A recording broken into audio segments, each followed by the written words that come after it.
তো তাহলে আমাদের আজকের টপিক ডিএনএ গঠন ও এর কাজ। তো আমরা গত ক্লাসে পড়েছি, সেটা হচ্ছে নিউক্লিক অ্যাসিড।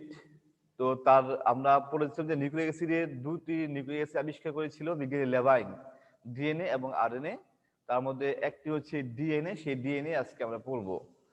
তাহলে ডিএনএ এর গঠন ও কাজ। তো তাহলে ডিএনএ এটার ফুল মিনিং হচ্ছে, তোমরা সকলেই জানো, তা হচ্ছে ডিঅক্সিরাইবো নিউক্লিক অ্যাসিড। এই ডিএনএ এটি হচ্ছে বংশগতির ধারক ও বাহক। ডিএনএ এর একক হচ্ছে, গাঠনিক একক হচ্ছে নিউক্লিওটাইড।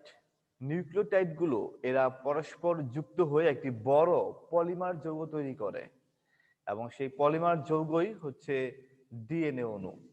তাহলে এই ডিএনএ এটিকে যদি আমরা আদ্র বিশ্লেষণ করি, তাহলে আমরা যা দেখতে পাবো, তাহলে এখানে আছে নাইট্রোজেন গঠিত বা নাইট্রোজিনাস ক্ষারক সমূহ, ডিঅক্সিরাইবোজ পেন্টোজ সুগার এবং ফসফরিক অ্যাসিড। তো এই উপাদানগুলো মিলে তৈরি হয় ডিএনএ। তো নিউক্লিক অ্যাসিডের পর ডিএনএ নিয়ে অনেক গবেষণা হয়। ডিএনএ নিয়ে তো গবেষণার মধ্যে আমরা একটু জানি, সেটা হচ্ছে বিজ্ঞানী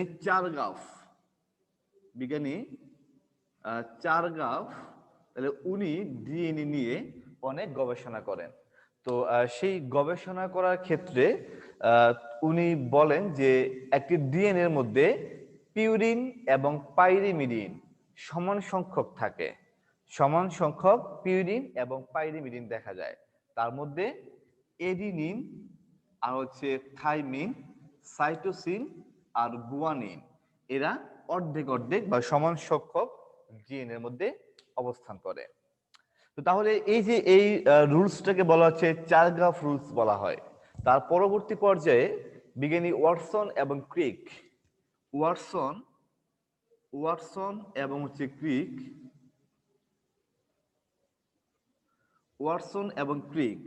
তারা ডিএনএ নিয়ে তারা ডিএনএ নিয়ে তারা আরো বিস্তারিত ব্যাখ্যা করেন এবং তারা ডিএনএ এর একটি ডাবল হেলিক্স মডেল প্রস্তাবনা করেন।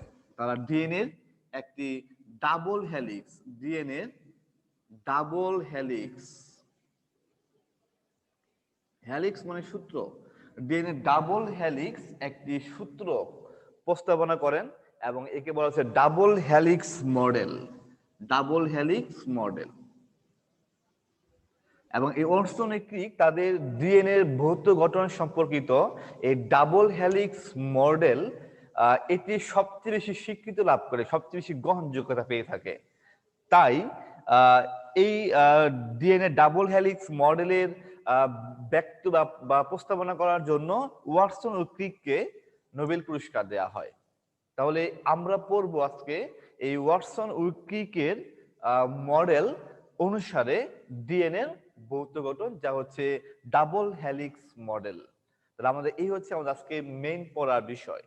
তাহলে ডিএনএ ডাবল হেলিক্স, ডিএনএ দেখতে একটি পেঁচানো সূত্রক, দেখতে পেঁচানো সিঁড়ির মতো একটি সূত্রক ডিএনএ, এবং এটি বংশগতীয় বৈশিষ্ট্য বংশ পরম্পরায় স্থানান্তর করে।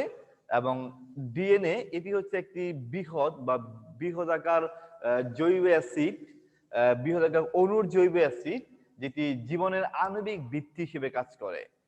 ডিএনএ ক্রোমোজোমের গাঠনিক উপাদান হিসেবে এই ডিএনএ কাজ করে। তাহলে আমরা সবাই একটি ছোট্ট ফিগার আঁকবো ডিএনএ ডাবল হেলিক্সের। তো সেই ফিগারটা দেখে আমরা পরবর্তীতে ডিএনএ ডিটেলস আমরা ব্যাখ্যায় যাব।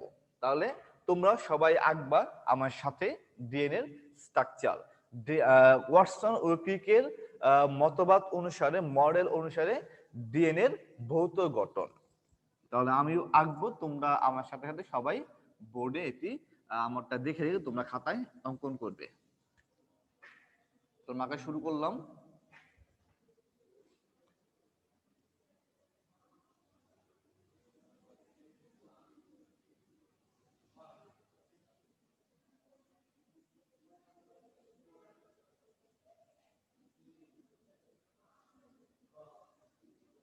আমি যেভাবে আঁকবো তোমরাও ঠিক এভাবেই আঁকবা।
তাহলে এই হচ্ছে 5 প্রাইম প্রান্ত আর হচ্ছে 3 প্রাইম প্রান্ত, এটি হচ্ছে 3 প্রাইম প্রান্ত আর হচ্ছে 5 প্রাইম প্রান্ত।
আমরা অঙ্কন করছি ডিএনএ এর ডাবল হেলিক্স।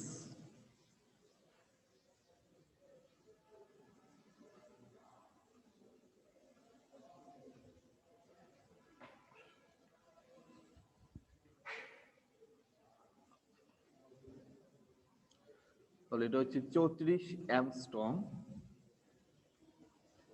সম্পূর্ণ প্যাচ, এবং এটা হচ্ছে 3.4 অ্যাংস্ট্রম,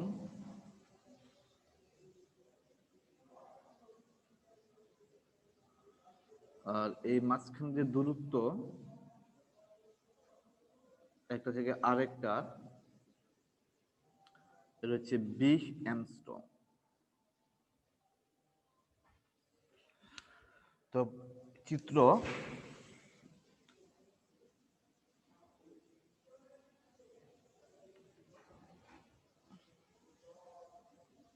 ডিএনএ গঠন, পাশেই আমরা আরেকটা আঁকবো।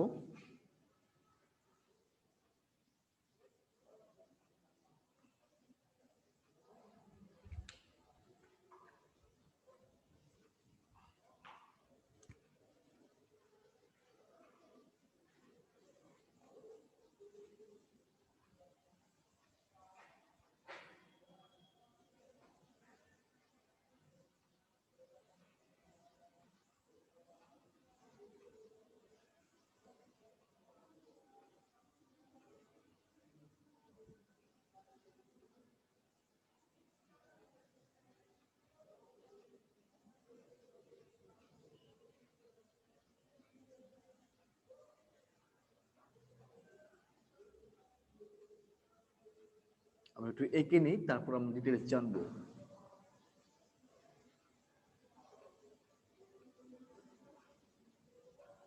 তোমাদের পরীক্ষাতে কোশ্চেন আসলে তোমাদের এই দুইটা ফিগারই তোমাদের পরীক্ষাতে আঁকতে হবে।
তাহলে এই হচ্ছে 5 প্রাইম প্রান্ত, এই হচ্ছে 3 প্রাইম প্রান্ত, এটা হচ্ছে 3 প্রাইম প্রান্ত এবং এটা হচ্ছে 5 প্রাইম প্রান্ত।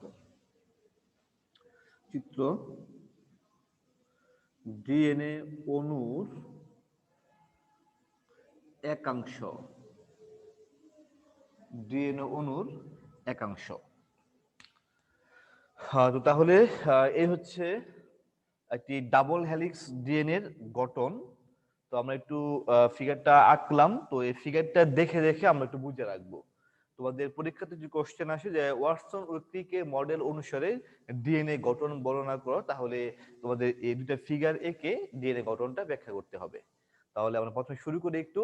তো দেখো, তাহলে এই হচ্ছে একটি ডাবল হেলিক্স ডিএনএ। তাহলে ওয়াটসন ও ক্রিকের মডেল অনুসারে ডিএনএ দেখতে দ্বিসূত্রক, ডাবল হেলিক্স। এখন দেখো যে এই যে ডিএনএটা, দেখো এ একটি সূত্রক, এ একটি সূত্রক, আর ডিএনএ দেখতে দ্বিসূত্রক, ডাবল হেলিক্স। এবং দেখো এটি, এই দেখো এই যে ডান থেকে বাম, ডান থেকে বাম দিকে ঘুরানো বা পেঁচানো সিঁড়ির মতো। ডিএনএ ডাবল হেলিক্স বা দুটি সূত্রক, এই একটি সূত্রক, এই একটি সূত্রক, এবং এই সূত্রগুলো হচ্ছে পেঁচানো সিঁড়ির মতো। কোন দিকে? দেখো ডান থেকে বাম দিকে পেঁচানো সিঁড়ির মতো। এবং এই সূত্রগুলো তৈরি হয় এই দেখো সুগার এবং ফসফেটের, সুগার, ডিঅক্সিরাইবোজ সুগার এবং ফসফরিক অ্যাসিড, সুগার এবং ফসফেটের পর্যায়ক্রমে সংযুক্তির মাধ্যমে এই সূত্রগুলো তৈরি হয়। এবং এই যে এই পেঁচানো সিঁড়ির ডিএনএ ডাবল হেলিক্সের পেঁচানো সিঁড়ির মতো এই সিঁড়ির মাঝখানে যে ধাপগুলো, এই ধাপগুলো তৈরি হয় এডিনিন এবং থাইমিন, সাইটোসিন এবং গুয়ানিনের নাইট্রোজিনাস ক্ষারকের হাইড্রোজেন বন্ধনের মাধ্যমে যুক্ত হয়ে এই পেঁচানো দ্বিসূত্রক ডিএনএ মাঝখানে সিঁড়ির ধাপগুলো তৈরি হয়। এবং দেখো যে এই যে এই ডাবল হেলিক্স ডিএনএ এটির বাহিরের দিকে থাকে হচ্ছে ফসফরিক অ্যাসিড, ভেতরের দিকে থাকে হচ্ছে এই দেখো, তো এই যে একটি পেঁচানো প্যাচের মধ্যে যা স্ট্রাকচার গুলো হয় তা আমরা এখানে দেখানো হয়েছে। দেখো যে এই যে সুগার এবং ফসফেটের পর্যায়ক্রমিক, সুগার এবং ফসফেটের পর্যায়ক্রমিক সংযুক্তির মাধ্যমে ডিএনএ ডাবল হেলিক্সের সূত্রগুলো তৈরি হয়। তাহলে দেখো যে এই যে এই সূত্রগুলোর বাহিরের দিকে কি আছে? ফসফেট বা ফসফরিক অ্যাসিড, ভেতরে কি আছে? নাইট্রোজিনাস ক্ষারক সমূহ। তাহলে একটি ডিঅক্সিরাইবোজ পেন্টোজ সুগারের 1 নাম্বার কার্বনে যুক্ত হয় একটি ক্ষারক। তার মানে আমরা যদি নাম্বারিং করে দেখো, তাহলে এটি হচ্ছে 1 number carbon, 2 number, 3 number, 4 number, এই 5 নাম্বার। তাহলে এটার ক্ষেত্রে দেখো এই 1 নাম্বার কার্বন, 2 নাম্বার, 3 নাম্বার, তারপর হচ্ছে 4 নাম্বার, এই হচ্ছে 5 নাম্বার। এখানেও 1 number carbon, 2 number, 3 number, 4 number এবং 5 নাম্বার কার্বন। সবগুলো ক্ষেত্রে 1 নাম্বার কার্বনে অলওয়েজ অবস্থান করবে নাইট্রোজিনাস ক্ষারক। এখন দেখো যে এই যে এই ডিএনএ ডাবল হেলিক্স প্যাচের মাঝে এই স্ট্রাকচার দেখা যায়। তার মধ্যে পেন্টোজ সুগারের 1 নাম্বার কার্বনে অবস্থান করছে নাইট্রোজিনাস ক্ষারক এবং 5 নাম্বার কার্বনে কি অবস্থান করছে? একটি ফসফরিক অ্যাসিড বা ফসফেট। তাহলে এই যে এই ডাবল হেলিক্স ডিএনএ এর ভেতরের দিকে অবস্থান করা হচ্ছে নাইট্রোজিনাস ক্ষারক সমূহ, বাইরের দিকে অবস্থান করা হচ্ছে ফসফরিক অ্যাসিড। তো তাহলে এই যে এই ফসফরিক অ্যাসিড বা ফসফেট এবং সুগারের পর্যায়ক্রমে সংযুক্তির মাধ্যমেই এই ডিএনএ ডাবল হেলিক্সের এই একটি করে সূত্রক তৈরি হয়। আমরা যদি একটু লক্ষ্য করি, আমরা গত ক্লাসে পড়েছিলাম, আমরা এমন পেন্টোজ সুগার এঁকেছিলাম, সবাই একটু দেখো মনে আছে কিনা আমাদের, দেখি একটু। তাহলে এই যে আমরা এমন পেন্টোজ সুগার এঁকেছিলাম গত ক্লাসে, এই যে CH2OH ছিল, এখানে ছিল হচ্ছে OH, এখানে H, এখানে হচ্ছে H, H এবং হচ্ছে OH। তো বলেছিলাম যে 1 নাম্বার নাম্বারিং করে তাহলে 1 নাম্বার, 2 নাম্বার, 3 নাম্বার, 4 নাম্বার এবং 5 নাম্বার কার্বন। তো বলছিলাম যে 1 নাম্বার কার্বনে একটি কি যুক্ত হয়? 1 নাম্বার কার্বনে একটি নাইট্রোজিনাস ক্ষারক যুক্ত হয়। তাহলে আমরা দেখো এই যে এখানে ওএইচটা থাকবে না, এখান থেকে এক অণু পানি বের হয়ে গিয়ে গ্লাইকোসাইডিক বন্ধনের মাধ্যমে যুক্ত হবে। কি যুক্ত হবে? একটি নাইট্রোজিনাস ক্ষারকে অ্যাডিনিন, ধরলাম এখানে যে অ্যাডিনিন, তাই এখানে অ্যাডিনিন যুক্ত হলো, অ্যাডিনিন। আমরা একটু লিখি, অ্যাডিনিন যুক্ত হলো এখানে।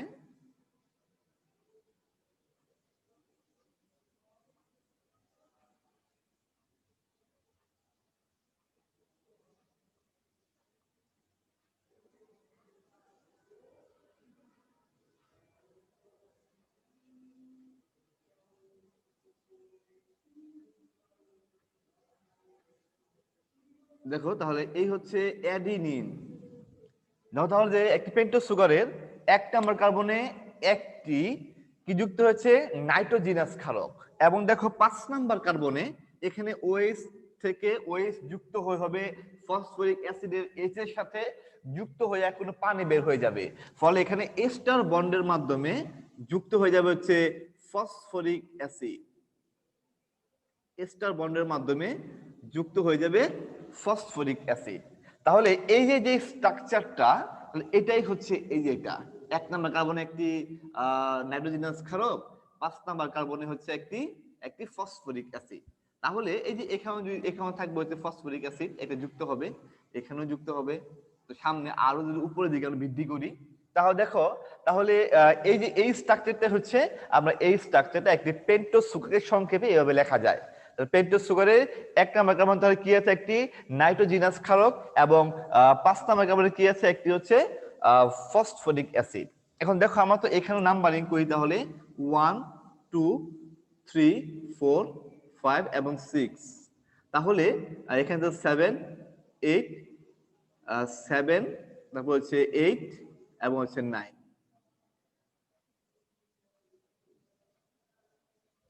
তাহলে তাহলে আমরা এখানে পেন্টোজ সুগার তাহলে কি হবে? 1 প্রাইম 2 প্রাইম 3 প্রাইম 4 প্রাইম হচ্ছে 5 প্রাইম। তাহলে এই যে এমন নিউক্লিওটাইড, এরা পরস্পর যুক্ত হবে ডাইএস্টার বন্ডের মাধ্যমে, যুক্ত হয়ে একটি পলি নিউক্লিওটাইডের চেইন তৈরি করবে। সেই পলি নিউক্লিওটাইড চেইনই হচ্ছে একটি ডিএনএ ডাবল হেলিক্সের একটি সূত্রক তৈরি হয়।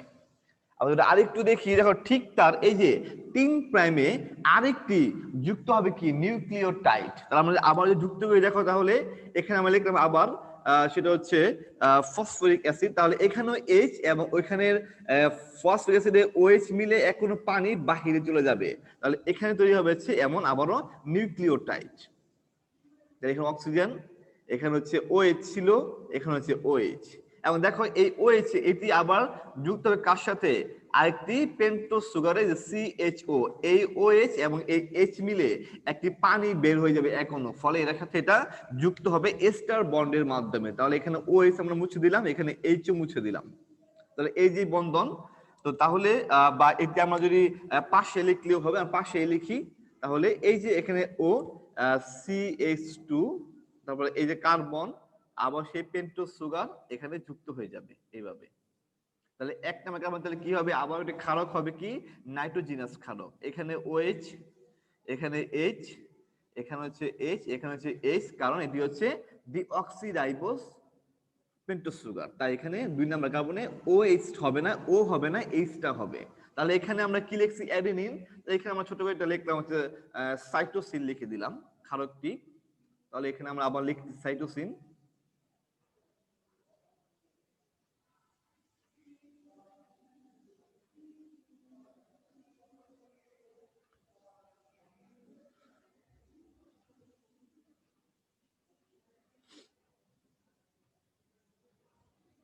দেখো তাহলে এখানে নাম্বারিং করি, তাহলে 1 2 3 4 5 এবং 6। তাহলে এখানে তাহলে কি হবে? এখানে তাহলে হচ্ছে 1 প্রাইম 2 প্রাইম 3 প্রাইম 4 প্রাইম, আর এ হচ্ছে 5 প্রাইম। তো ঠিক এর নিচে নিচে আবারও আরেকটা যুক্ত হবে কি? 3 প্রাইম কার্বনে আবারও একটি ফসফরিক অ্যাসিড যুক্ত হতে পারবে, মাধ্যমে আরেকটি নিউক্লিওটাইড যুক্ত হতে পারবে। আবারও CH2, এখানে আবারও C, আবারও হচ্ছে পেন্টোজ সুগার, এখানে OH,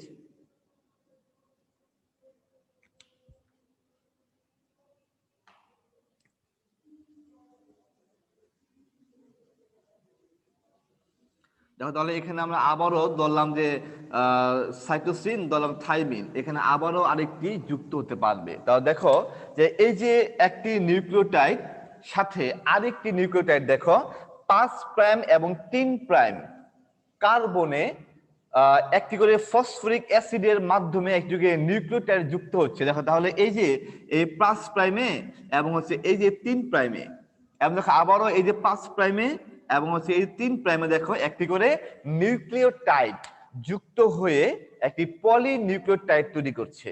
আর এই পলি নিউক্লিওটাইডই হচ্ছে ডিএনএ ডাবল হেলিক্সের একটি সূত্রক। তাহলে দেখো এটি এই যে 5 প্রাইম থেকে 3 প্রাইম, তার মানে দেখো এই যে এখানে 5 প্রাইম থেকে এরা 3 প্রাইম মুখী হয়ে অবস্থান করছে। তাহলে দেখো কি 5 নাম্বার কার্বনে কি আছে, ফসফরিক অ্যাসিড, এবং 3 নাম্বার কার্বনে কি আছে, ফসফরিক অ্যাসিড যুক্ত একটি পরিপূর্ণ নিউক্লিওটাইড। ঠিক আবারও এইটারও আবারও 3 নাম্বার কার্বনে আবারও আরেকটি নিউক্লিওটাইড যুক্ত হতে পারবে। এমন করে 3 এর অধিক অনেকগুলো নিউক্লিওটাইড যুক্ত হয়ে তৈরি করে পলি নিউক্লিওটাইড। আর এই পলি নিউক্লিওটাইডই হচ্ছে ডিএনএ ডাবল হেলিক্সের একটি মাত্র সূত্র। তাহলে এই সূত্রগুলো এরা পরস্পর বিপরীতমুখী হয়ে অবস্থান করে, এবং এই ডিএনএ এর সূত্রগুলোর মধ্যে দেখো এই যে এখানে অ্যাডিনিন, মানে তার পরিপূরক নাইট্রোজেনাস ক্ষারক হচ্ছে থাইমিন, তার সাথে সে 2টি হাইড্রোজেন বন্ড দ্বারা যুক্ত হয়। এবং দেখো যে গুয়ানিন, তার সাথে সাইটোসিন 3টি হাইড্রোজেন বন্ড দ্বারা যুক্ত হয়। তাহলে গুয়ানিনের পরিপূরক হচ্ছে সাইটোসিন। তাহলে এমন করে যুক্ত হয়ে এই ডিএনএ প্যাচের মধ্যে অবস্থান করে। একটি ডিএনএ প্যাচের মধ্যে প্রায় এখানে 10 জোড়া মনো নিউক্লিওটাইড অবস্থান করে, এবং একটি প্যাচের মধ্যে প্রায় 25টি নাইট্রোজেন বন্ড থাকতে পারে। এবং একটি দেখো যে ডিএনএটি সম্পূর্ণ প্যাচের দৈর্ঘ্য হচ্ছে এখান থেকে শুরু করে এই পর্যন্ত 34 অ্যাংস্ট্রম। তার মানে 1 অ্যাংস্ট্রম, 1 অ্যাংস্ট্রম মানে হচ্ছে 0.1 ন্যানোমিটার। 1 অ্যাংস্ট্রম মানে হচ্ছে 0.1 ন্যানোমিটার। এবং দেখো যে এই যে প্যাচের মাঝখানে যে ধাপগুলো তৈরি হয়েছে, তো সমদূরত্বে এমন 10টি মূলত এমন 10টি জোড়া ধাপ একটি প্যাচের মধ্যে দেখা যায়। তাহলে এই ধাপগুলোর যে একটা দূরত্ব, মানে এই ধাপ থেকে এই ধাপের দূরত্ব হচ্ছে 3.4 অ্যাংস্ট্রম। এবং দেখো যে এই সূত্র থেকে এই সূত্রকে মাঝখানে যে দূরত্বটা, যে ব্যাসটা, এটা হচ্ছে 20 অ্যাংস্ট্রম। একটি ডিএনএ এর মধ্যে দেখো যে একটি গভীর খাঁজ, একটি গভীর খাঁজ হয়। দেখো এ একটি অগভীর খাঁজ হয়, এ একটি গভীর খাঁজ, এ একটি অগভীর খাঁজ, এ একটি গভীর খাঁজ, এবং এ হচ্ছে একটি অগভীর খাঁজের তৈরি হয়। লিখে দিচ্ছি তাহলে, এটা হচ্ছে গভীর খাঁজ, একটি গভীর খাঁজ তৈরি হয়, এবং এ একটি অগভীর খাঁজের সৃষ্টি হয়। তাহলে দেখো যে এই যে এই ডিএনএ দেখো যে এই ভেতরে যদি আমরা কিছু লক্ষ্য করে দেখতে পারবো যে এখানে পেন্টোজ সুগারে এক নাম্বার কার্বনে কি আছে, অ্যাডিনিন, এবং ঠিক তার বিপরীত সূত্রক, মানে এই যে এই সূত্রক এবং এই সূত্রক এরা পরস্পর বিপরীতমুখী অবস্থান করে। এবং দেখো তাহলে এই হচ্ছে 5 প্রাইম থেকে 3 প্রাইম, এবং এই হচ্ছে 3 প্রাইম থেকে 5 প্রাইম। তাহলে এই পেন্টোজ সুগারে এক নাম্বার কার্বনে কি আছে, একটি নাইট্রোজেনাস ক্ষারক অ্যাডিনিন, তার সাথে থাইমিন 2টি হাইড্রোজেন বন্ড দ্বারা যুক্ত হয়। এবং দেখো এটা হচ্ছে 1 নাম্বার কার্বনে, এটা হচ্ছে 1 নাম্বার কার্বনে, এবং 5 নাম্বার কার্বনে কি আছে, 5 নাম্বার কার্বনে একটি করে ফসফেট যুক্ত আছে। তো দেখো আবারও এই যে এটার ক্ষেত্রেও দেখো যে 1 নাম্বার কার্বনে তাহলে কি আছে, একটি গুয়ানিন, এবং ঠিক বিপরীত সূত্রকের 1 নাম্বার কার্বনে কি আছে, সাইটোসিন। এরা পরস্পর হাইড্রোজেন বন্ড দ্বারা, এরা 3টি হাইড্রোজেন বন্ড দ্বারা যুক্ত থাকে। তাহলে এই ভাবেই ডিএনএ প্যাচের মধ্যে এই নাইট্রোজিনাস ক্ষারকগুলো পরস্পর হাইড্রোজেন বন্ড দ্বারা এরা যুক্ত হয়ে এরা অবস্থান করে। এবং এই সিঁড়ির প্যাচানো সিঁড়ির মতো যদি হয়, তাহলে সিঁড়ির ধাপগুলো তৈরি হয় এডিনিন সাথে থাইমিন 2টি হাইড্রোজেন বন্ড দ্বারা, গুয়ানিন এবং সাইটোসিন 3টি হাইড্রোজেন বন্ড দ্বারা, আবারও থাইমিন এবং অ্যাডিনিন 2টি হাইড্রোজেন বন্ড দ্বারা, এবং সাইটোসিন এবং গুয়ানিন 3টি হাইড্রোজেন বন্ড দ্বারা এরা পরস্পর যুক্ত হয়ে অবস্থান করে। তাহলে এই হচ্ছে ওয়াটসন এবং ক্রিকের মডেল অনুসারে ডিএনএ এর ভৌত গঠন। আমরা একটু যদি শুনে রাখি ডিএনএ রাসায়নিক গঠন, তাহলে ডিএনএ রাসায়নিক গঠনের এককই হচ্ছে নিউক্লিওটাইড। মানে এই একটি নিউক্লিওটাইড। তাহলে এই নিউক্লিওটাইডকে ভাঙলে আমরা তাহলে কি পাবো? একটি নাইট্রোজিনাস ক্ষারক পাবো, একটি ডিঅক্সিরাইবোজ পেন্টোজ সুগার পাবো এবং একটি ফসফরিক অ্যাসিড পাবো। তাহলে এদের সমন্বয়েই তৈরি হয় নিউক্লিওটাইড। আর এই একটার সাথে আরেকটা নিউক্লিওটাইড নিউক্লিওটাইড পরস্পর ডাইএস্টার বন্ড। দেখো যে এখানে এই যে এখানে একটি এস্টার বন্ড তৈরি হয়েছে, এখানে একটি এস্টার বন্ড তৈরি হয়েছে। আমরা দেখো যে দুইটি ডাইএস্টার বন্ডের মাধ্যমে একটির সাথে আরেকটি নিউক্লিওটাইড যুক্ত হয়ে একটি অসংখ্য যুক্ত হয়ে একটি পলিনিউক্লিওটাইড তৈরি করে। আর পলিনিউক্লিওটাইডই হচ্ছে ডিএনএ ডাবল হেলিক্সের এই একটি সূত্রক। তাহলে দুই পাশেই বিপরীতমুখী পলিনিউক্লিওটাইড গুলো অবস্থান করে এবং অবস্থান করে এরা এমন পেঁচানো সিঁড়ির মতো কাঠামো তৈরি করে এবং সিঁড়ির ধাপ তৈরি হয়। তার অভ্যন্তরে এডিনিন, গুয়ানিন, সাইটোসিন আর থাইমিন এদের হাইড্রোজেন বন্ধনের মাধ্যমে। তাহলে ডিএনএ এর প্রধান কাজ কি? ডিএনএ প্রধান কাজ হচ্ছে এটি বংশগতির ধারক ও বাহক। ডিএনএ হচ্ছে ক্রোমোজোমের গাঠনিক উপাদান। ডিএনএ হচ্ছে প্রকরণ বা মিউটেশনের মূল উপাদান বা মূল ভিত্তি। এছাড়া ডিএনএ একমাত্র পিতার বৈশিষ্ট্য সন্তানের মধ্যে বংশ পরম্পরায় সঞ্চালন করার ক্ষেত্রে কাজ করে থাকে। এছাড়া ডিএনএ হচ্ছে জীবের বা জীবনের আণবিক ভিত্তি। এছাড়া আর ডিএনএ এটি সকল জৈবনিক কার্যাবলী নিয়ন্ত্রণ করার ক্ষেত্রেও কাজ করে। আর লাস্ট হচ্ছে ডিএনএ অভ্যন্তরে এই যে হেলিক্স গুলোর মধ্যে যদি কখনো বিশৃঙ্খলা দেখা দেয়, এই যে এই বন্ধনগুলো এডিনিন, থাইমিন, সাইটোসিন, গুয়ানিন এদের মধ্যে যদি মিসম্যাচিং হয়, তো সেই ক্ষেত্রে তাদেরকে ঠিক করে দেওয়ার জন্য ডিএনএ কাজ করে। এবং এই যে সাইটোসিন, গুয়ানিন কোষের মধ্যে এগুলোর মিসম্যাচিং হয়ে গেলে সেক্ষেত্রে কোষের অস্বাভাবিক বৃদ্ধি হয়ে থাকে। তাহলে এই ধরনের জটিলতা থেকেও রক্ষা করার জন্য এই ডিএনএ কাজ করে থাকে। তাহলে এই হচ্ছে আমাদের আজকের ডিএনএ এর গঠন। তোমাদের কারো কোনো কোশ্চেন থাকলে তোমরা হ্যান্ড রেজ করতে পারো, আমি তোমাদের কোশ্চেনের আনসার দেওয়ার চেষ্টা করব।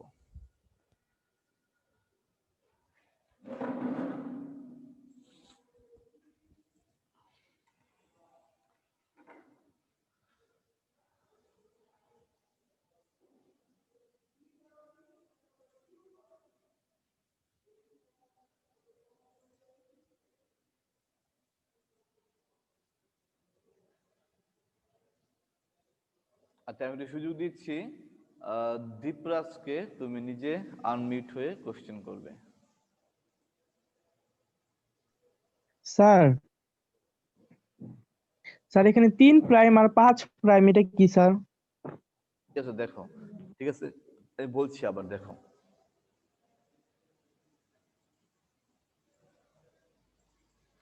দেখো আমি একটু আবার দেখো বলে দিচ্ছি, দেখো একটু খেয়াল করে দেখো যে এই একটি হচ্ছে নিউক্লিওটাইড, এই একটি নিউক্লিওটাইড, এটি আমি পাশে যখন আঁকছি নিউক্লিওটাইড, তাহলে দেখো এই নিউক্লিওটাইড তাহলে কি দ্বারা তৈরি হয়? ডিঅক্সিরাইবোজ পেন্টোজ সুগার এবং কি নাইট্রোজিনাস ক্ষারক এবং কি ফসফরিক অ্যাসিড। এখন দেখো আমরা তো একবার নাম্বারিং করলাম কোথায়? এই যে এই নাইট্রোজেনাস ক্ষারকের মধ্যে নাম্বারিং করলাম না কার্বন, মানে কার্বন গুলোর 1 2 3 4 5 6 7 8 9 পর্যন্ত আছে।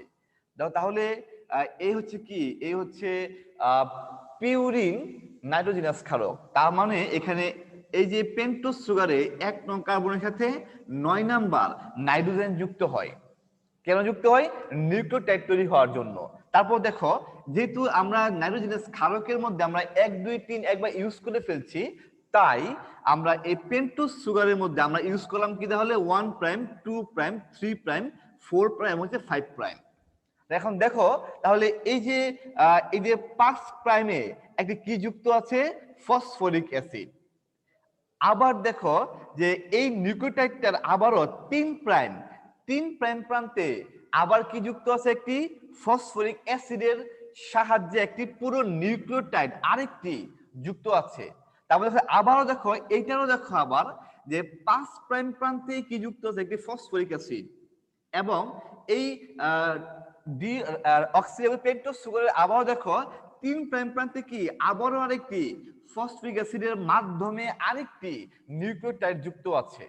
তো যার কারণে সবসময় নিউক্লিওটাইড গুলো পরস্পর যুক্ত হওয়ার জন্য 5 প্রাইম এবং 3 প্রাইম কার ডিঅক্সিরাইবোজ পেন্টোজ সুগারের 5 প্রাইম এবং 3 প্রাইম প্রান্তে এরা পরস্পর যুক্ত হয়ে এরা লম্বা শিকল তৈরি করে। তাই একে বলা হচ্ছে এই যে এই ডাবল হেলিক্সের সূত্রগুলো ডিএনএ এরা এই দেখো এই যে এই 5 প্রাইম থেকে 3 প্রাইম মুখী হয়ে অবস্থান করে।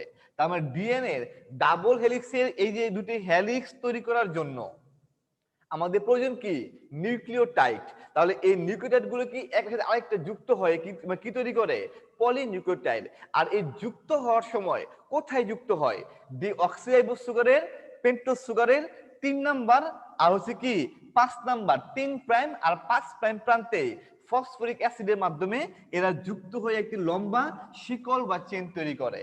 তাই বলা হয় যে ডিএনএ এর ডাবল হেলিক্সের সূত্রগুলো 5 প্রাইম থেকে 3 প্রাইম মুখী হয়ে অবস্থান করে। তো বুঝতে পারছো আমার মনে হয়। তো তাহলে আমি তারপরে সুযোগ দিচ্ছি আরেকজনকে।